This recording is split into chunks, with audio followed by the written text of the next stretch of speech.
Eu sei que muita gente diz que mãe aguenta tudo, que mãe perdoa sempre, que o amor de mãe não tem limite, não tem fim, não tem condição.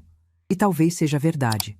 Mas o que ninguém conta é que, às vezes, esse amor sem limite é justamente o que nos destrói por dentro.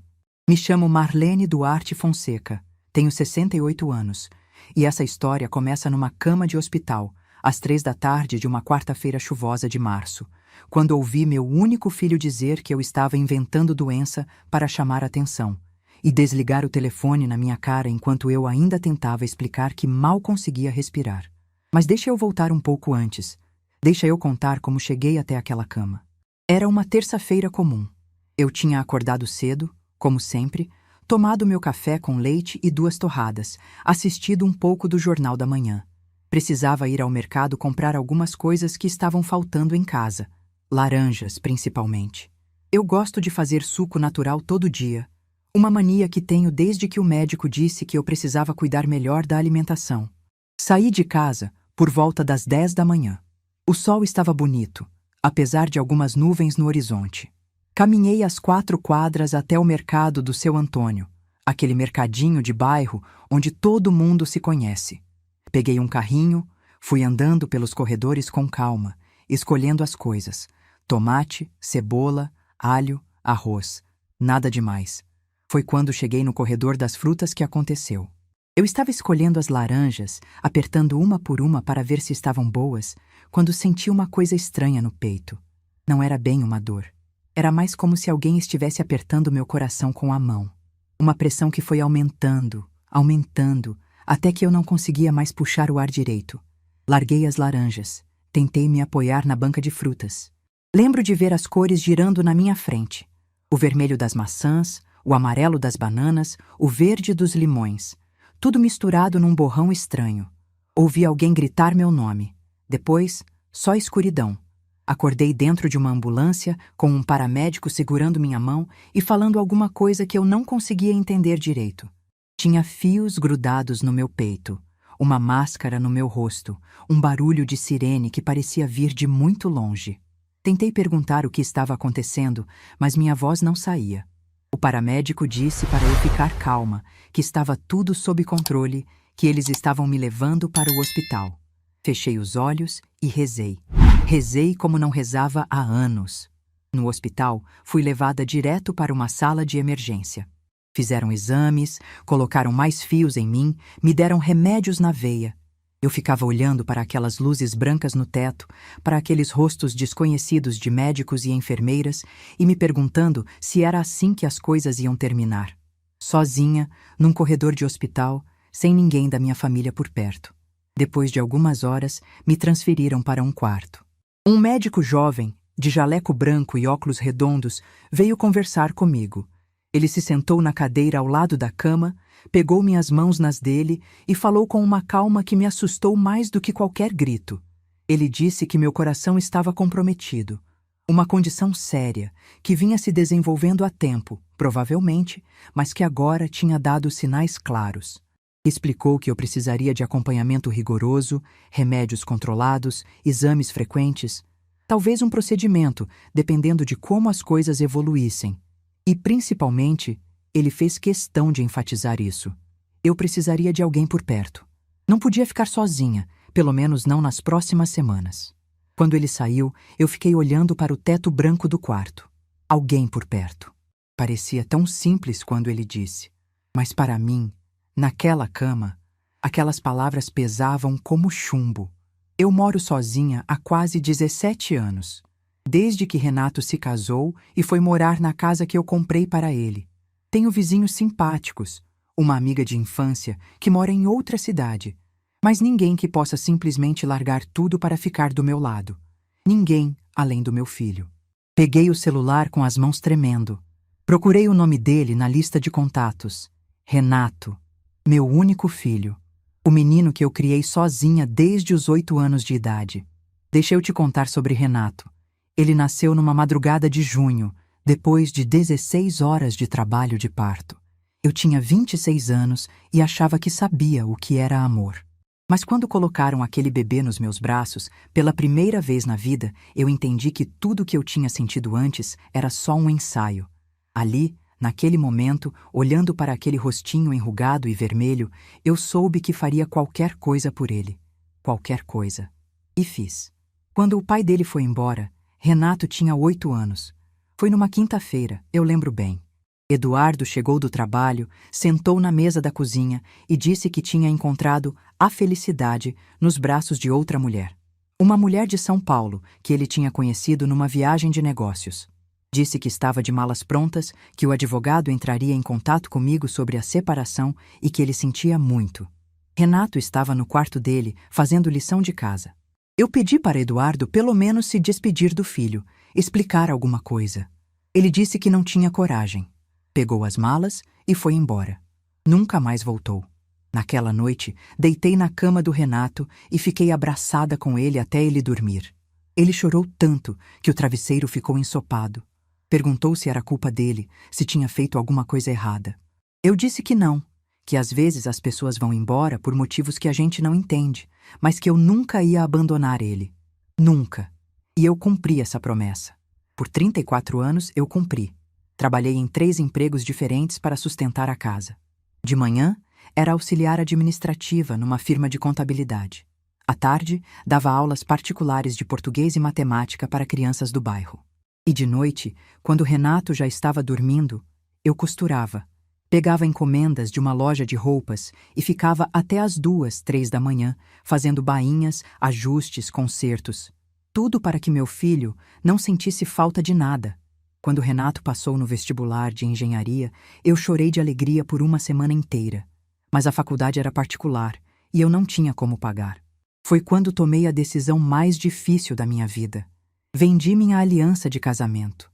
Aquela aliança que tinha sido da minha mãe, que eu tinha guardado como a única lembrança de um tempo em que ainda acreditava em amor eterno. Vendi a aliança e usei o dinheiro para pagar o primeiro ano de faculdade. Nos anos seguintes, continuei trabalhando, economizando cada centavo. Renato se formou com louvor. Conseguiu um emprego bom numa empresa de engenharia. Conheceu Janaína, se apaixonou, decidiu casar. E eu, como sempre, quis dar tudo para ele. Quando fui demitida da empresa onde trabalhava há 23 anos, recebi uma indenização considerável. Não era uma fortuna, mas era o suficiente para eu ter um recomeço tranquilo. Só que, em vez de pensar em mim, pensei nele. Usei todo aquele dinheiro para comprar a casa onde ele iria morar com a esposa. Cada centavo. Coloquei no meu nome porque algo em Janaína me deixava desconfiada. Ela me olhava de um jeito que eu não conseguia decifrar.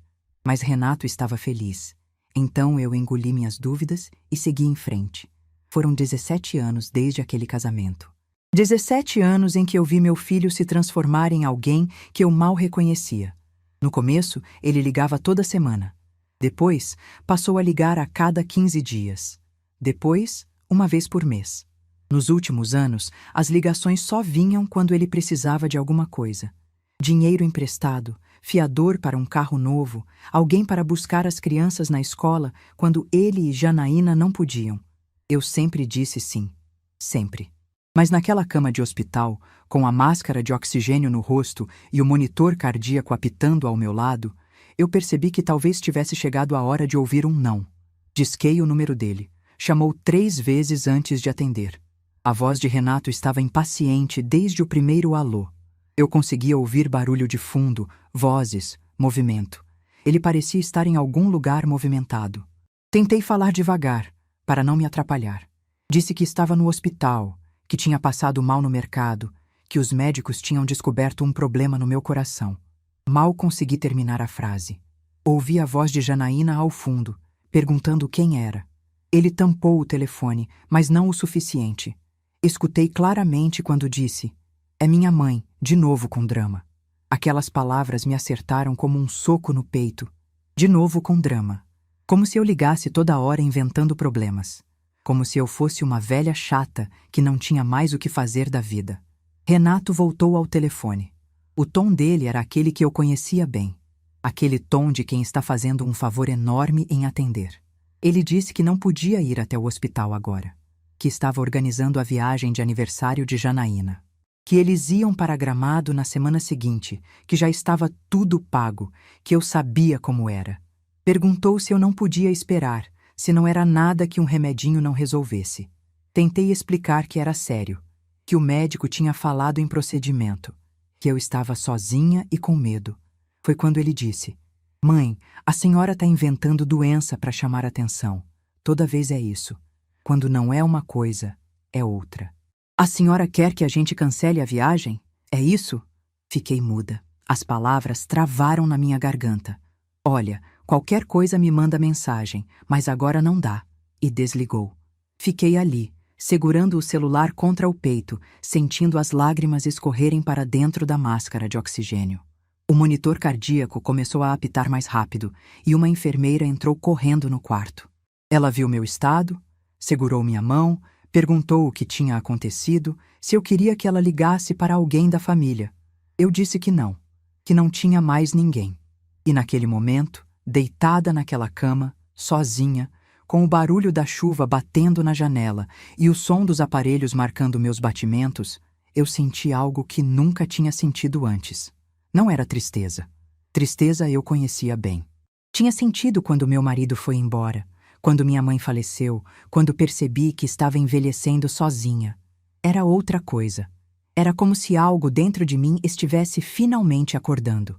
Uma parte que tinha ficado adormecida durante décadas, sufocada por tantos sacrifícios, tantas renúncias, tantas vezes em que eu coloquei as necessidades dos outros na frente das minhas.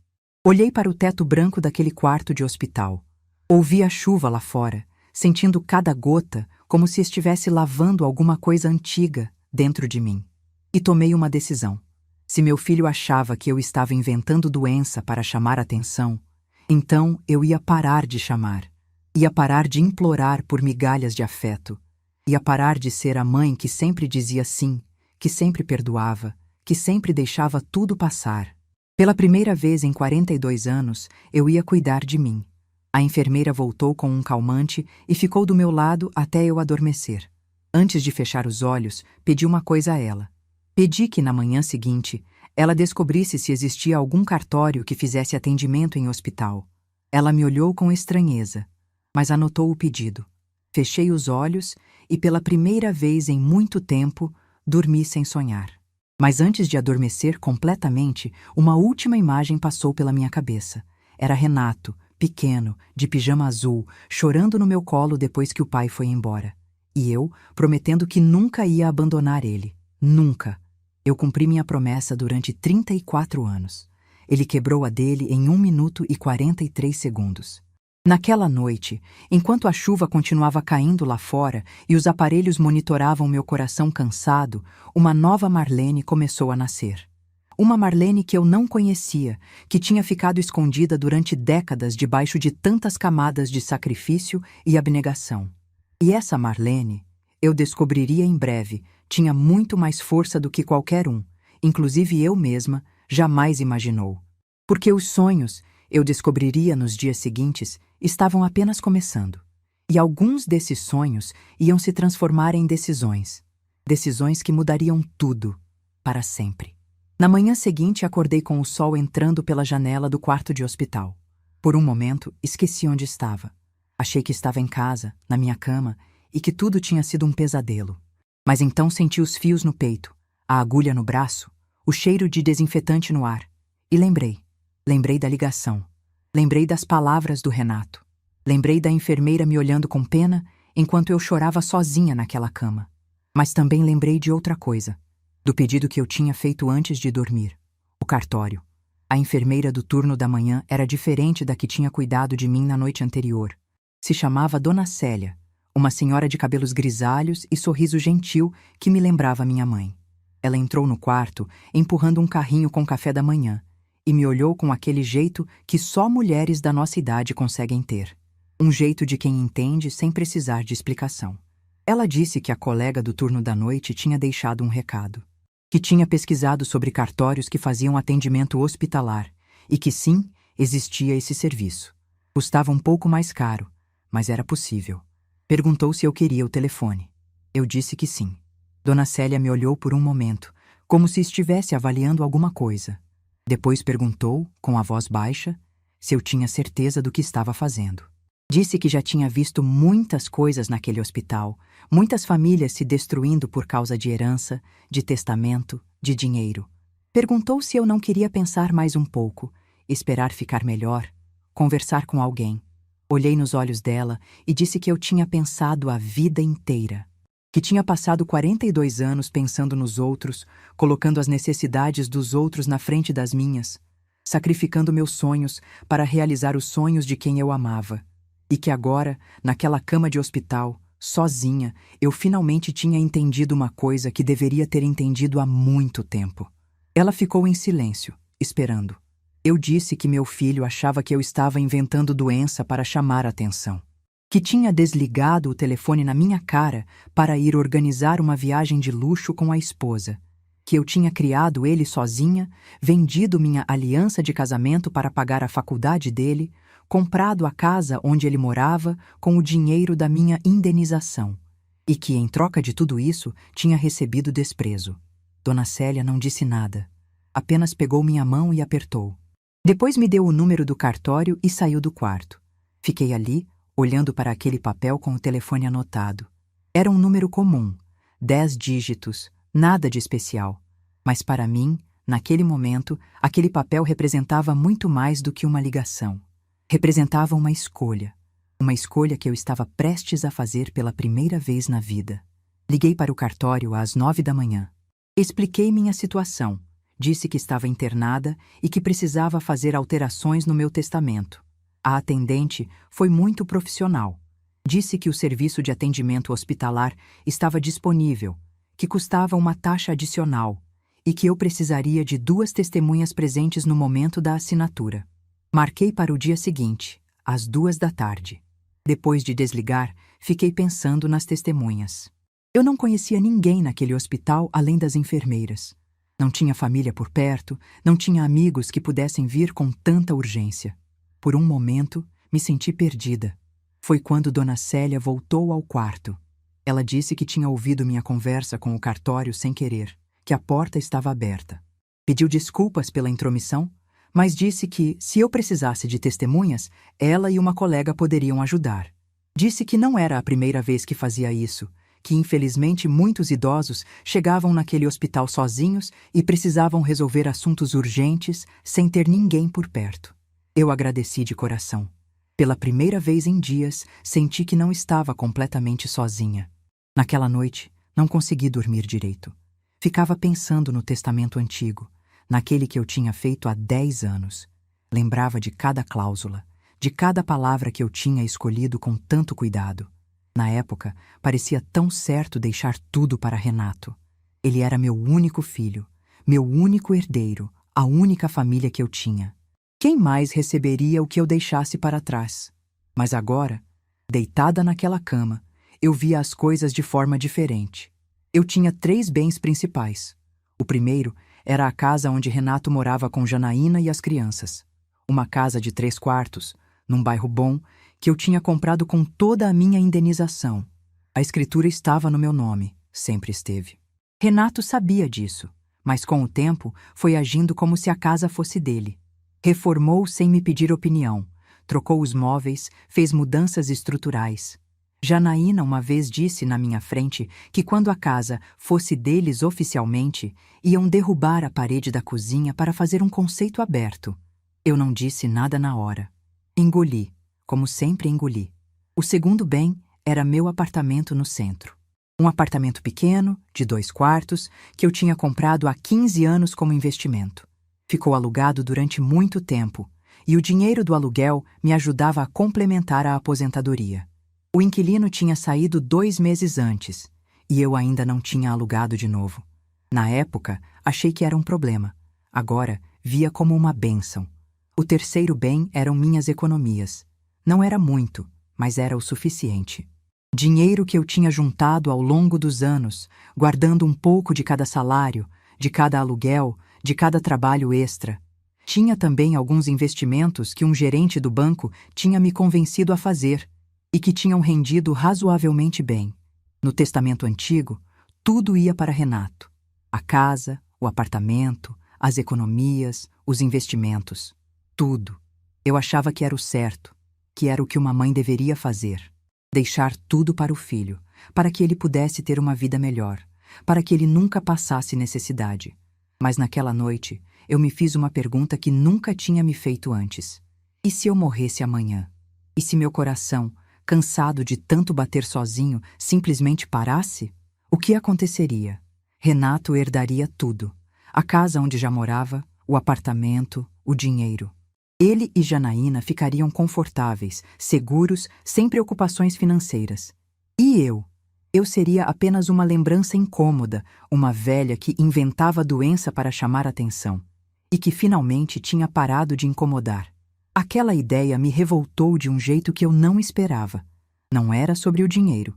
Nunca foi sobre o dinheiro. Era sobre reconhecimento. Era sobre valor. Era sobre ser vista como pessoa. Não como um banco. Não como uma babá de plantão. Não como um recurso descartável. Eu merecia mais do que isso.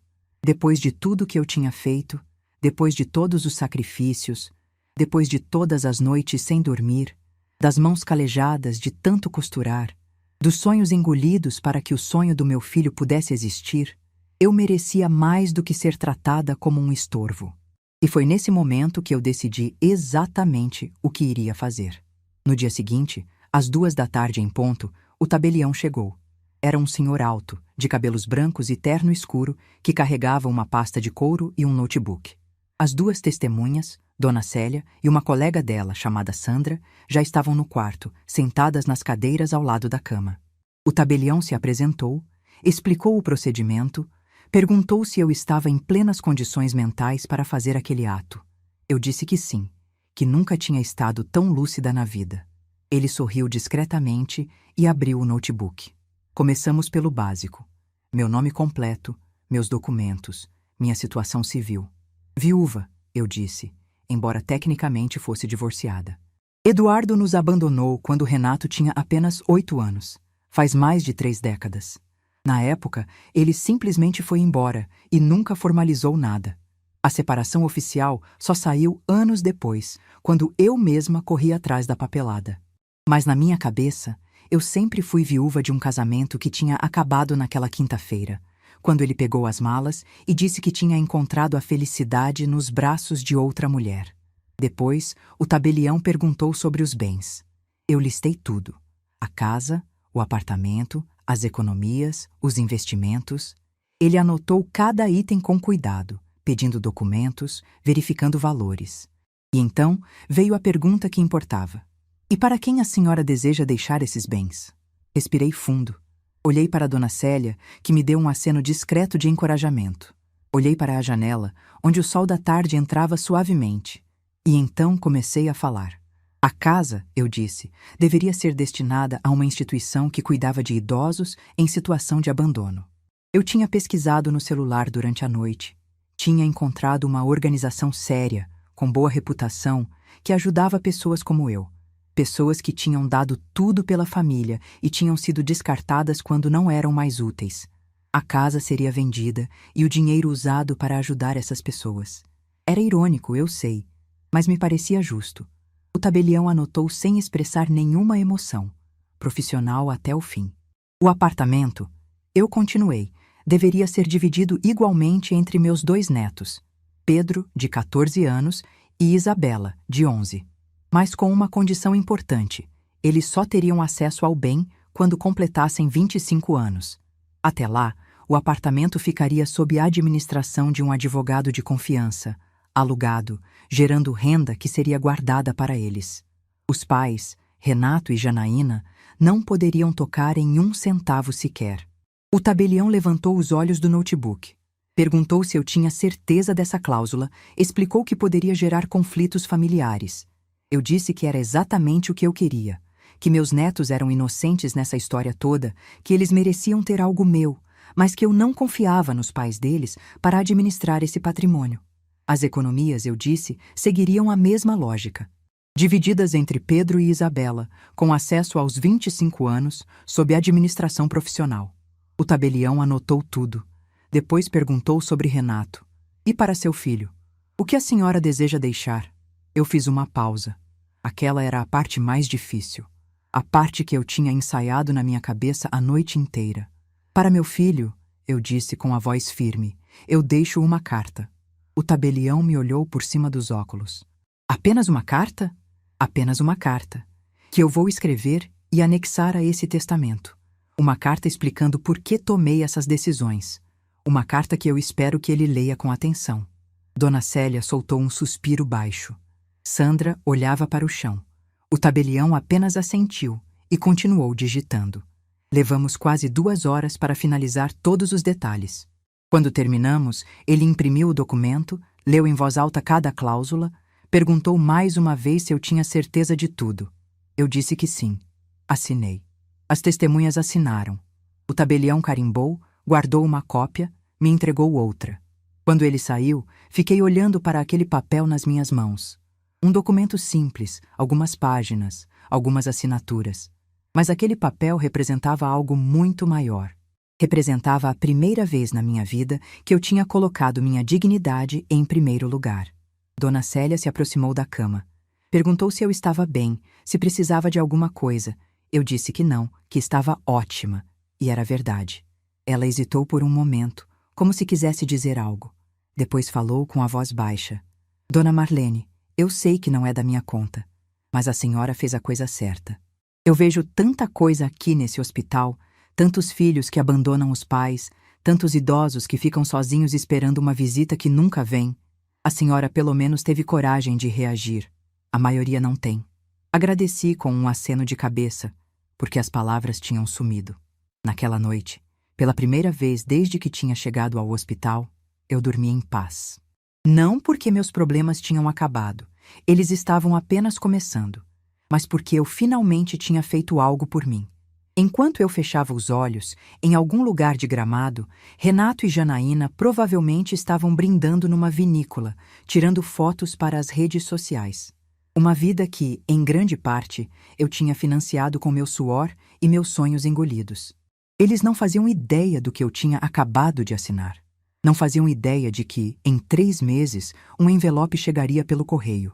Um envelope que faria Renato atravessar a cidade às pressas, dirigindo com as mãos suadas, o coração disparado.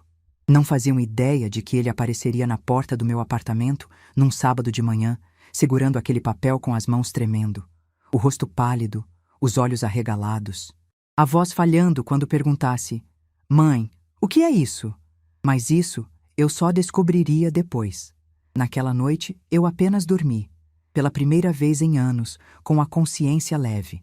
Porque a mulher que tinha acordado chorando naquela cama de hospital, depois de ser desligada na cara pelo próprio filho, já não existia mais. No lugar dela, tinha nascido alguém novo. Alguém que finalmente tinha aprendido que amor próprio não é egoísmo, é sobrevivência. Recebi alta do hospital numa sexta-feira de manhã, 8 dias depois de ter sido internada. O médico me chamou no consultório, explicou todos os cuidados que eu precisaria ter daqui para frente, me entregou uma lista de remédios e outra de exames que eu deveria fazer nas próximas semanas. Disse que meu coração tinha respondido bem ao tratamento inicial, mas que eu precisaria de acompanhamento rigoroso. Perguntou se eu tinha alguém em casa para me ajudar. Eu disse que sim. Menti. Na verdade, eu não tinha ninguém. Mas também não queria dar a ele motivo para me manter internada. Eu precisava sair dali. Precisava ir para o meu apartamento, o lugar que seria meu refúgio a partir de agora. O lugar onde eu começaria minha nova vida. Dona Célia me ajudou a arrumar minhas coisas. Não era muita coisa. A bolsa que eu tinha levado para o mercado naquele dia, algumas roupas que uma assistente social tinha conseguido buscar na minha casa, os documentos do hospital e o envelope com a cópia do Novo Testamento, que eu guardava como se fosse um tesouro. Antes de eu sair, ela segurou minhas mãos e me olhou nos olhos. Dona Marlene, a senhora tem meu telefone. Se precisar de qualquer coisa, me liga. Qualquer coisa mesmo. Eu agradeci com um abraço. Aquela mulher, que eu tinha conhecido há apenas uma semana, tinha feito mais por mim do que meu próprio filho tinha feito em anos. Peguei um táxi na porta do hospital. O motorista era um senhor simpático, de bigode grisalho, que puxou conversa durante todo o trajeto. Perguntou se eu estava melhor, se tinha ficado muito tempo internada, se tinha família esperando em casa. Respondi com meias palavras, olhando pela janela, vendo a cidade passar como se fosse a primeira vez. Quando chegamos ao meu apartamento, o motorista fez questão de me ajudar a subir com as sacolas. Eu moro no 3º andar e o prédio não tem elevador. Ele subiu comigo, devagar, segurando meu braço nas escadas, como se eu fosse de porcelana. Quando chegamos na porta, ele se despediu com um sorriso e não quis aceitar gorjeta. A senhora cuida dessa saúde, viu? E se precisar de táxi, me liga. Meu nome é seu Jorge. Entrei no apartamento e fechei a porta atrás de mim. O silêncio me envolveu como um cobertor. Fiquei ali parada por um momento, olhando ao redor, sentindo o cheiro de lugar fechado, vendo a poeira que tinha se acumulado nos móveis durante os dias que eu estive fora. Era um apartamento pequeno, mas aconchegante. Tinha uma sala com sofá e televisão, uma cozinha americana, 2 quartos e um banheiro. As janelas davam para uma rua arborizada, e quando eu abria as cortinas, o sol entrava bonito pela manhã. Eu tinha comprado aquele lugar há 15 anos, pensando no futuro, sem saber que o futuro chegaria daquele jeito. Larguei as sacolas no sofá e fui até a janela. Abri as cortinas e deixei a luz entrar. Respirei fundo, sentindo o ar fresco no rosto. E então, pela primeira vez desde que tudo tinha acontecido, eu chorei. Não era um choro de tristeza, era um choro de alívio, de libertação. De perceber que eu tinha sobrevivido, não só à crise do coração, mas a décadas de anulação, de invisibilidade, de amor não correspondido. Chorei por uns 10 minutos, sentada no chão da sala, com as costas apoiadas na parede e o sol aquecendo meu rosto. Depois, levantei, lavei o rosto no banheiro e comecei a organizar minha nova vida. A primeira coisa que fiz foi ligar para a Dona Zélia, minha vizinha do apartamento de cima. Eu tinha o telefone dela guardado há anos, mas raramente ligava. Dona Zélia era uma senhora de 72 anos, viúva como eu, que morava sozinha e passava os dias cuidando de plantas na varanda e assistindo novela. A gente se cumprimentava no corredor, trocava receitas de vez em quando, mas nunca tinha sido próximas de verdade. Quando ela atendeu, expliquei que tinha ficado internada e que estava precisando de ajuda com algumas coisas básicas, compras no mercado, principalmente. Ela não deixou eu terminar de falar. Dona Marlene, por que a senhora não me avisou? Eu desci esses dias e estranhei o silêncio no apartamento da senhora. Pensei que tinha viajado. Espera aí que eu já vou descer. 5 minutos depois, Dona Zélia estava na minha porta com um pote de sopa de legumes nas mãos e um sorriso enorme no rosto. Ela entrou como um furacão, foi direto para a cozinha esquentar a sopa e, enquanto mexia a panela, foi fazendo 1000 perguntas sobre o que tinha acontecido. Eu contei tudo.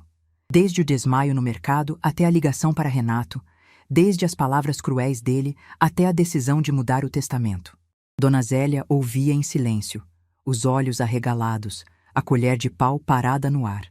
Quando terminei de contar, ela ficou quieta por um momento.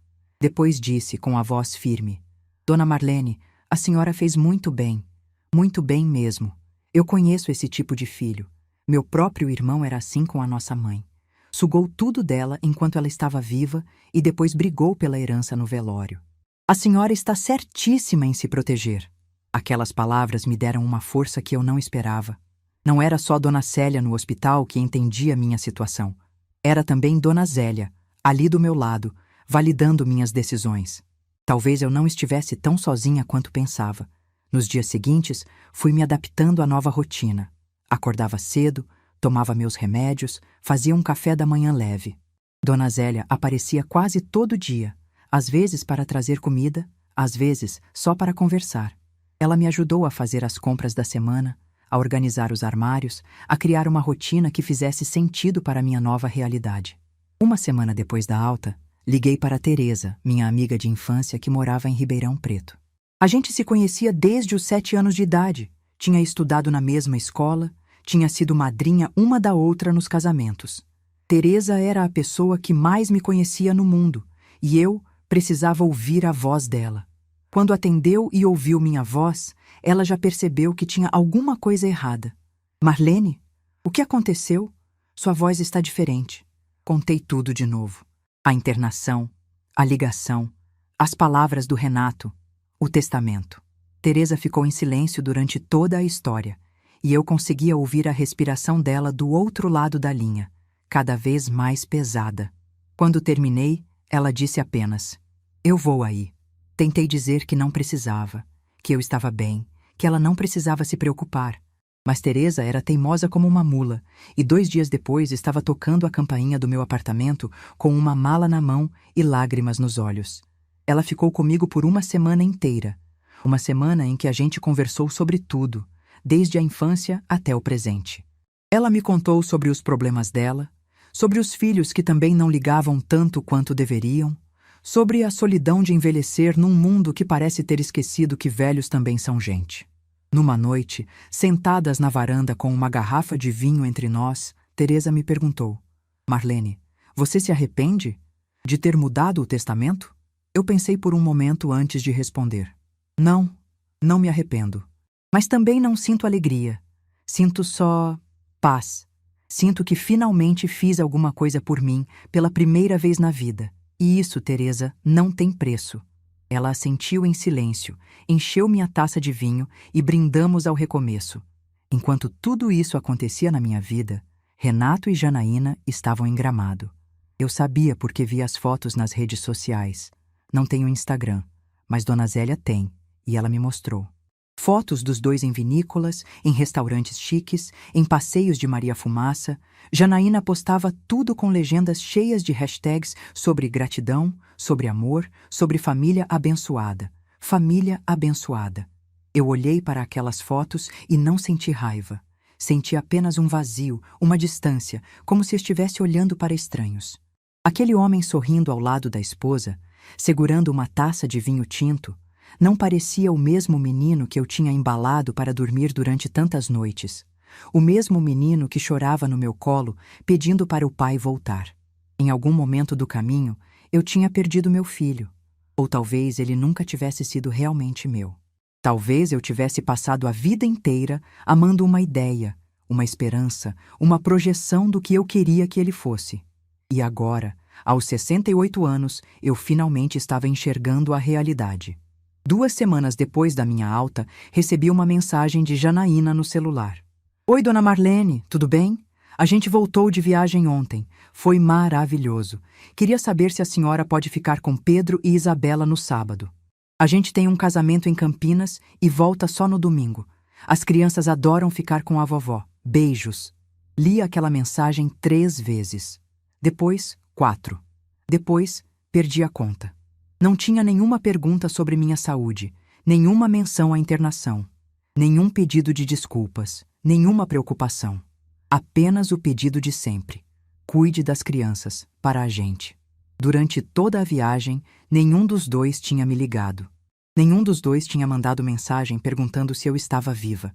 E agora, a primeira comunicação depois de semanas era isso: um pedido para eu servir de babá. Fiquei olhando para o celular por muito tempo.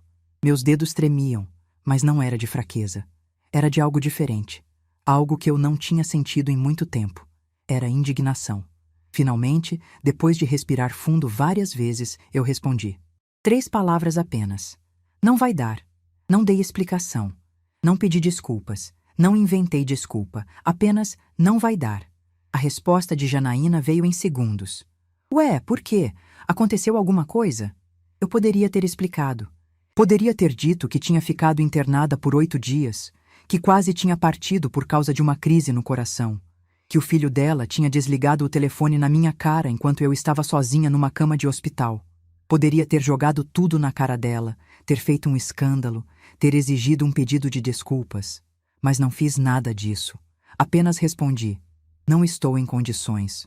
Procurem outra pessoa. E desliguei o celular.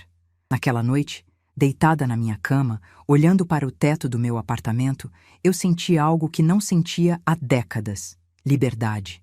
A liberdade de dizer não. A liberdade de não me explicar.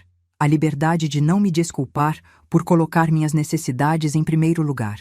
Eu tinha passado 42 anos sendo a mãe que dizia sim para tudo. A mãe que estava sempre disponível, sempre pronta para ajudar, sempre colocando os outros na frente. E, em troca, tinha recebido desprezo, indiferença, abandono. Mas essa mãe não existia mais. No lugar dela, tinha nascido uma mulher que finalmente entendia seu próprio valor. Uma mulher que não precisava da aprovação dos outros para se sentir completa. Uma mulher que tinha aprendido, da forma mais dolorosa possível, que amor próprio não é luxo, é necessidade. Do outro lado da cidade, Renato provavelmente estava recebendo a notícia de que a mãe dele tinha recusado cuidar dos netos. Provavelmente estava bufando de raiva, reclamando para Janaína sobre como eu era difícil, como eu sempre complicava as coisas. Ele não sabia ainda que isso era apenas o começo. Não sabia que, em menos de 3 meses, receberia um envelope que mudaria tudo. Não sabia que um dia apareceria na porta do meu apartamento com as mãos tremendo e o rosto pálido, segurando um papel que ele mal conseguiria acreditar que era real. Mas eu sabia. E enquanto ele seguia sua vida achando que tudo estava sob controle, eu seguia a minha, finalmente em paz. Porque algumas verdades demoram para chegar.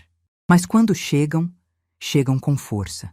3 meses se passaram desde aquela internação. 3 meses em que eu aprendi a viver de um jeito completamente diferente. Minha rotina tinha mudado por completo. Acordava todo dia às 6 da manhã, tomava meus remédios com um copo de água, fazia um café da manhã caprichado. Depois, caminhava pelo bairro durante meia hora, como o médico tinha recomendado. Voltava para casa, tomava banho e o resto do dia era meu. Completamente meu. Tinha descoberto prazeres simples que há anos eu tinha esquecido. Ler um livro inteiro numa tarde de chuva. Assistir a um filme sem ser interrompida. Cozinhar uma receita nova só porque eu tinha vontade. Tomar um vinho na varanda enquanto o sol se punha, conversando com Dona Zélia. Minha saúde tinha melhorado muito. O médico estava impressionado com minha recuperação. Disse que meu coração estava respondendo bem ao tratamento, que os exames estavam dentro do esperado, que eu podia ter uma vida normal desde que mantivesse os cuidados. Saí daquela consulta sentindo que tinha ganhado uma segunda chance. E dessa vez, eu não ia desperdiçar. Naqueles 3 meses, Renato me ligou 2 vezes. Apenas 2. A primeira foi uma semana depois do episódio da mensagem de Janaína. Ele ligou num domingo à noite e eu quase não atendi. Quando vi o nome dele piscando na tela, meu coração disparou. Mas não de saudade, de ansiedade, de não saber o que esperar. Atendi no quarto toque. A voz dele estava irritada desde o início. Disse que Janaína tinha contado que eu tinha recusado ficar com as crianças, que ele não entendia por que eu estava agindo assim, que as crianças tinham ficado tristes porque a avó não quis ver eles.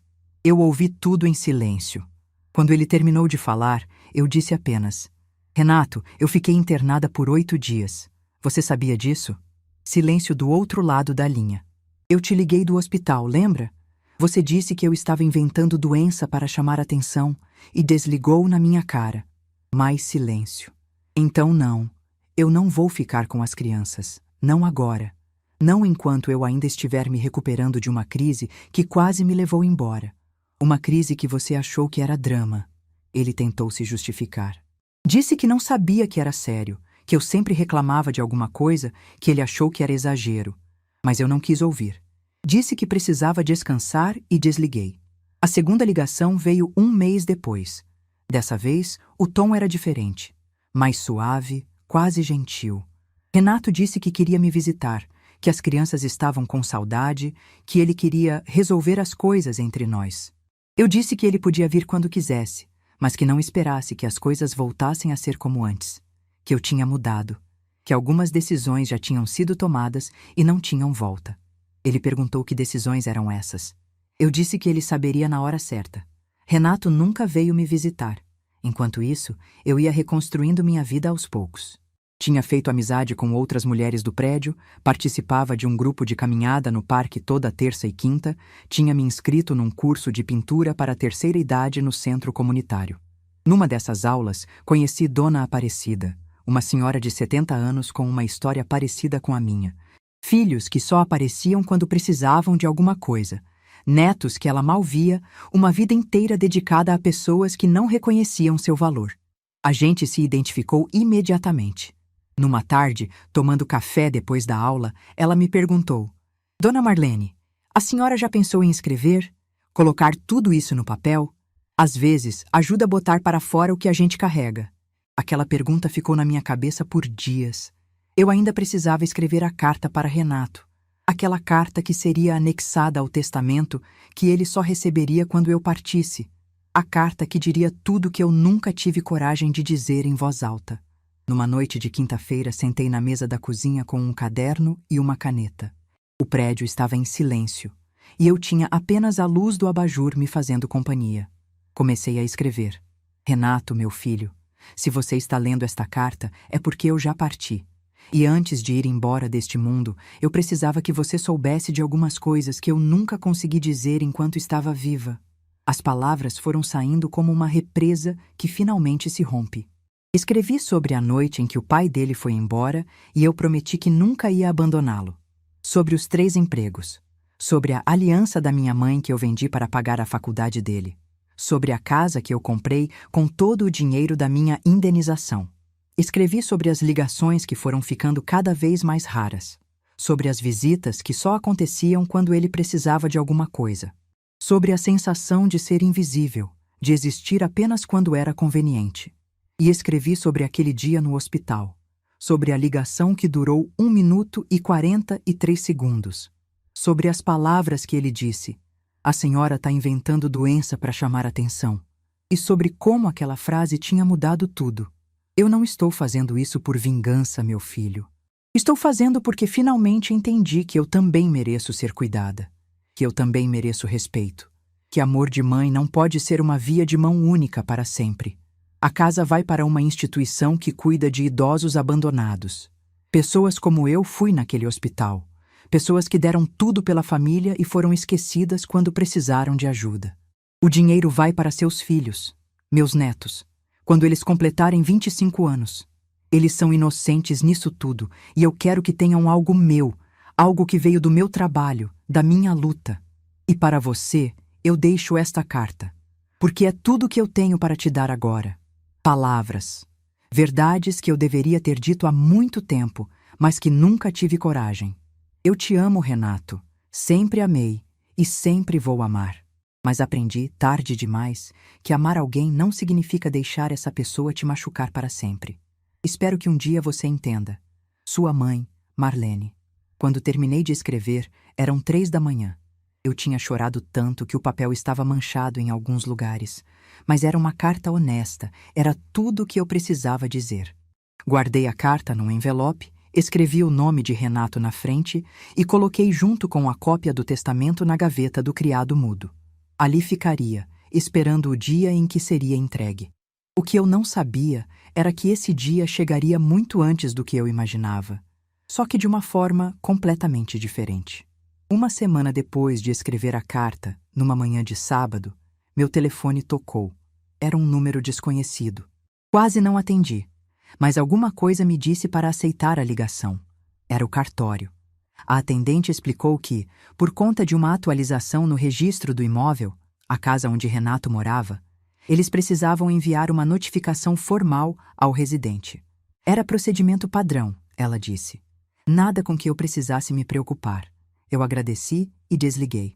Fiquei parada no meio da sala, segurando o telefone, sentindo meu coração acelerar. Aquilo significava que Renato ia receber um documento do cartório. Um documento que mencionaria alterações no registro do imóvel. Um documento que levantaria perguntas. Perguntas que eu teria que responder. Sentei no sofá e respirei fundo. Eu sabia que esse momento chegaria. Só não esperava que fosse tão cedo. Imaginei Renato abrindo aquele envelope, lendo aquelas palavras, tentando entender o que estava acontecendo. Imaginei a cara dele, a confusão, a raiva, e pela primeira vez em muito tempo, não senti medo. Senti paz. Porque eu tinha feito a coisa certa. Tinha tomado uma decisão que respeitava meu próprio valor, minha própria dignidade. E agora, o que viesse depois, eu estava pronta para enfrentar. Não precisei esperar muito.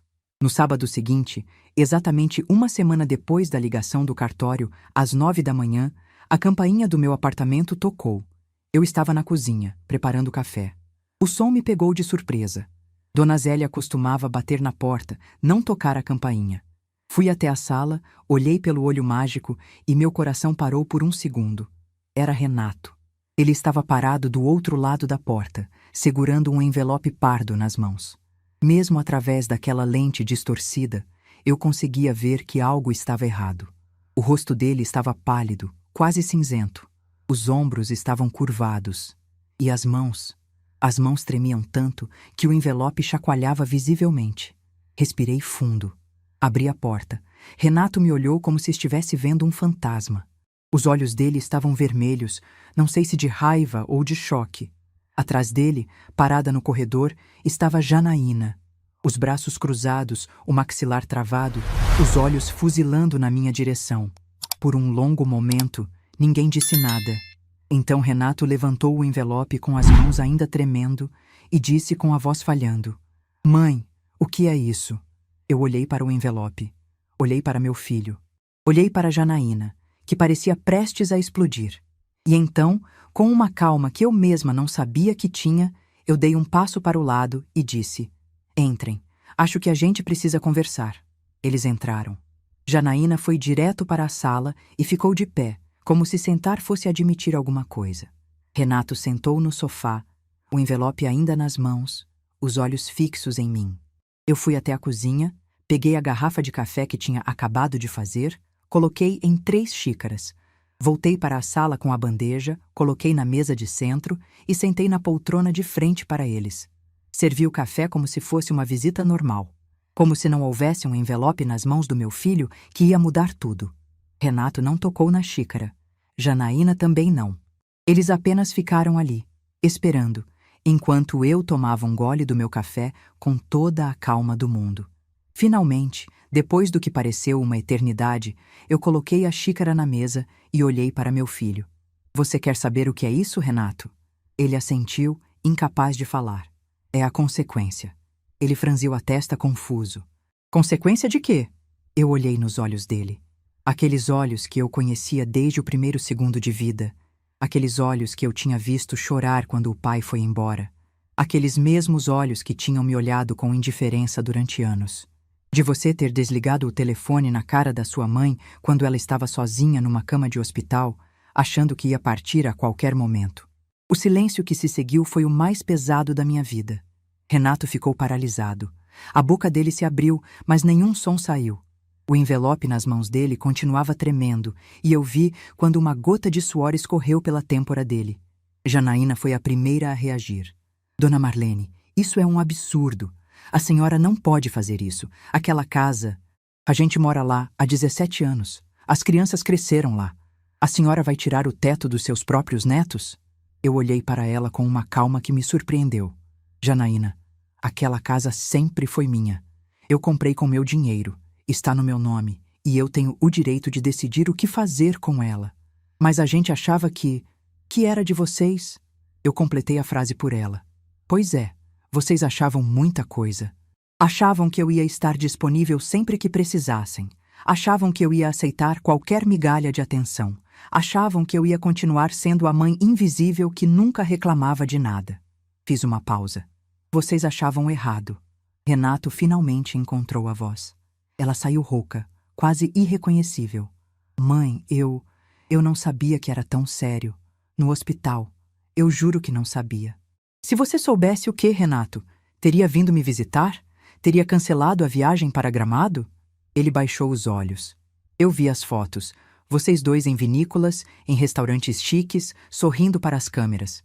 Enquanto eu estava sozinha, me recuperando de uma crise que quase me levou embora. Minha voz não tremeu. Minhas mãos não tremeram. 42 anos, Renato. 42 anos eu dediquei a você. E em troca, recebi 1 minuto e 43 segundos de ligação e uma frase que nunca vou esquecer." Ele levantou os olhos, cheios de lágrimas. "Mãe, a senhora está inventando doença para chamar atenção. Foi isso que você disse. Lembra?" O silêncio dele foi a única resposta que eu precisava. Naquele momento, olhando para meu filho desmoronado no sofá, eu não senti raiva, não senti triunfo. Senti apenas uma tristeza antiga finalmente encontrando seu lugar. E junto com a tristeza, havia paz. Só que a conversa ainda não tinha acabado. Renato enxugou os olhos com as costas da mão. Respirou fundo. E quando levantou o rosto para me olhar, eu vi algo que não esperava. Não era raiva. Não era desprezo. Era um menino de 8 anos que chorava no meu colo pedindo para o pai voltar. E o que ele disse em seguida mudou tudo mais uma vez. Renato me olhou com os olhos marejados e disse, com a voz embargada: "Me perdoa, mãe." 2 palavras. Apenas 2 palavras. Mas foram as 2 palavras que eu esperei a vida inteira para ouvir. Janaína bufou do canto da sala. Cruzou os braços com mais força e disse entre os dentes: "Renato, não é hora para isso. A gente precisa resolver a situação da casa." Mas ele não olhou para ela. Continuou olhando para mim, como se mais ninguém existisse naquela sala. "Eu errei, mãe. Errei muito. E eu sei que não tem desculpa para o que eu fiz. Mas eu preciso que a senhora saiba que eu me arrependo. Todo dia eu me arrependo." Fiquei em silêncio, deixando ele falar. Depois de tantos anos engolindo palavras, agora era a vez dele colocar as dele para fora. Quando a senhora ligou do hospital, eu não pensei. Eu estava estressado com a viagem, com o trabalho, com as contas.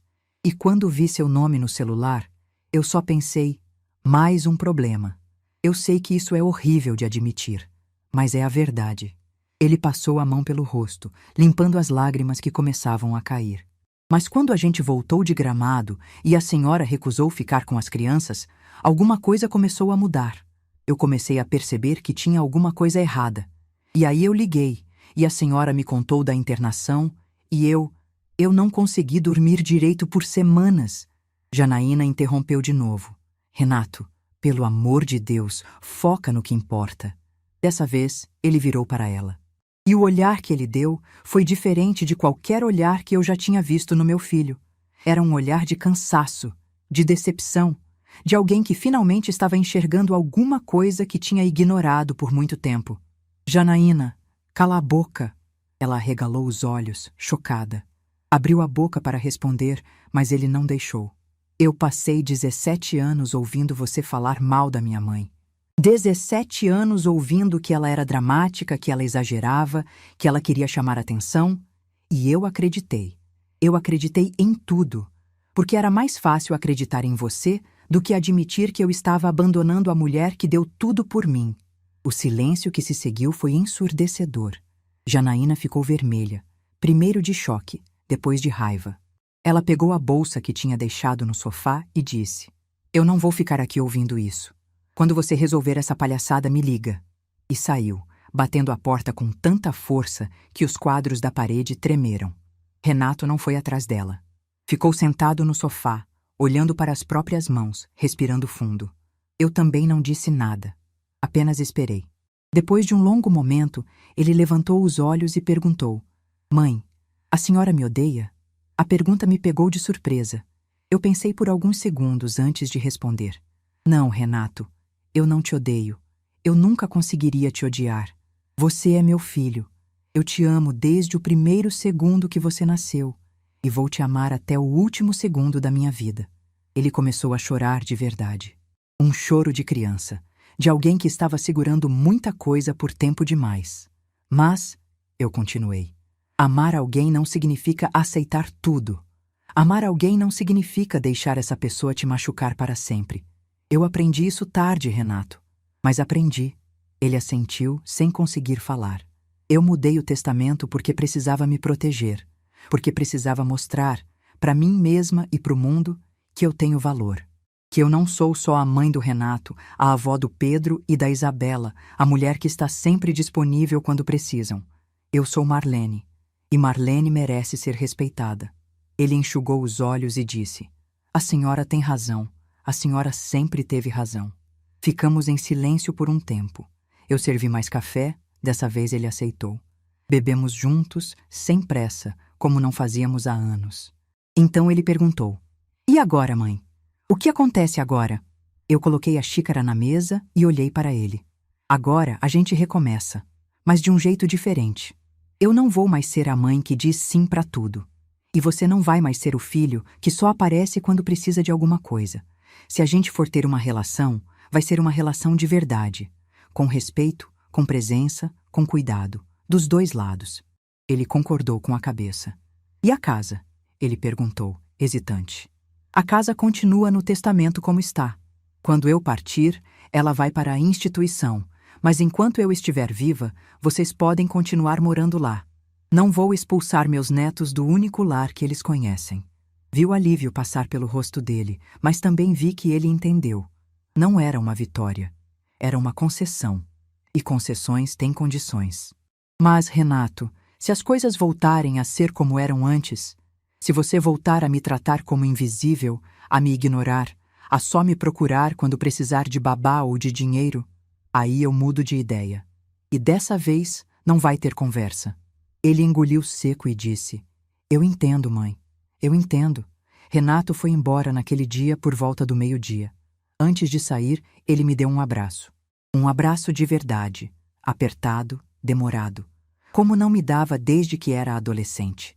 Quando fechei a porta, encostei as costas nela e respirei fundo. Meu coração estava acelerado, mas não de medo ou de ansiedade, de esperança.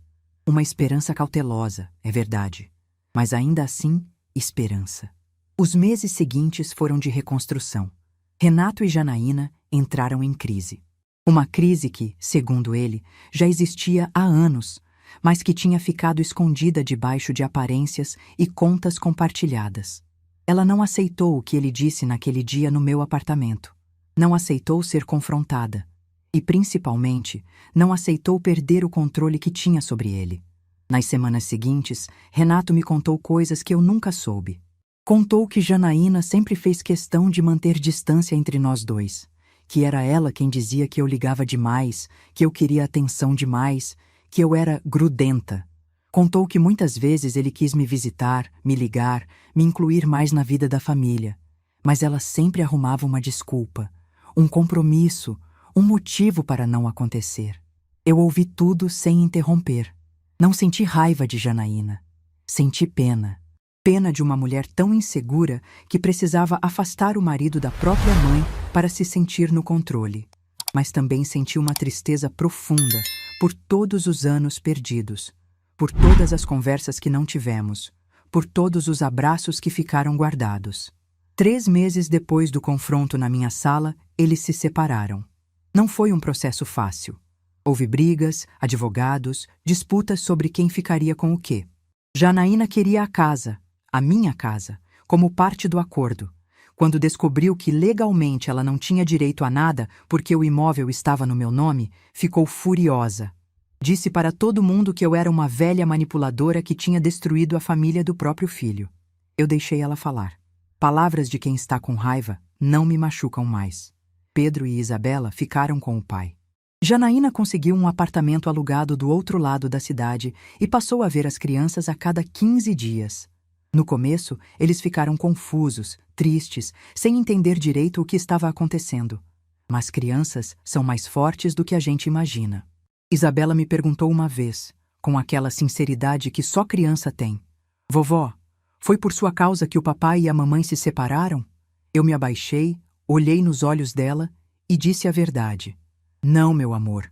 O papai e a mamãe se separaram porque às vezes as pessoas crescem para lados diferentes. Não foi culpa de ninguém. E, principalmente, não foi culpa sua nem do Pedro. Ela me abraçou apertado e disse: Eu gosto mais de vir aqui agora, vovó. Antes a mamãe não deixava a gente ficar muito tempo. Aquela frase me partiu o coração e, ao mesmo tempo, me deu uma alegria enorme. Eu finalmente estava tendo a chance de ser avó de verdade. E eu, aos poucos, fui me tornando parte da vida deles de verdade. Não como a avó que aparecia só para fazer favor, mas como a avó que estava presente, que perguntava sobre a escola, que ouvia sobre os amigos, que assistia junto os filmes que eles gostavam. Pedro me ensinou a jogar videogame.